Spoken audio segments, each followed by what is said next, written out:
Hello everyone. तो आ रहा है खेसारी लाल यादव जी और प्रियंका सिंह का एक बहुत ही बेहतरीन गाना, जो कि बीते रात इस गाने का रिकॉर्डिंग कंप्लीट हो चुका है और एक नए मैनेजमेंट के साथ इस गाने का रिकॉर्डिंग स्टूडियो में कंप्लीट कर दिया गया है।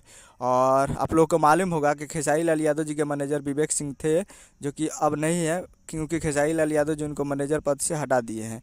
अब एक नए कंपनी ने मैनेजमेंट संभाला है खेसारी लाल यादव जी का, जिस कंपनी का नाम है भोजपुरी सेलिब्रिटी मैनेजमेंट। और उसी के द्वारा कल रात एक गाने का, पहले गाने का शूटिंग यानी रिकॉर्डिंग कंप्लीट हो चुका है और अब वीडियो का शूटिंग होना बाकी है। तो आज उस गाने का वीडियो भी शूट हो रहा है और बहुत ही जल्द एक दो दिन में उस गाने का पोस्टर आएगा और उसके बाद उस टीजर, उसके बाद वीडियो आप लोगों को नज़र आएगा। और सिंगर है खेसारी लाल यादव जी और प्रियंका सिंह जी। कल रात को स्टूडियो में ही इस गाने का रिकॉर्डिंग कंप्लीट हो चुका है। तो बहुत ही जल्द एक दो दिन इंतज़ार कीजिए और भोजपुरी सेलिब्रिटी मैनेजमेंट के बैनर तले इस पहला गाना आप लोगों को दिखेगा। तो यही अपडेट था।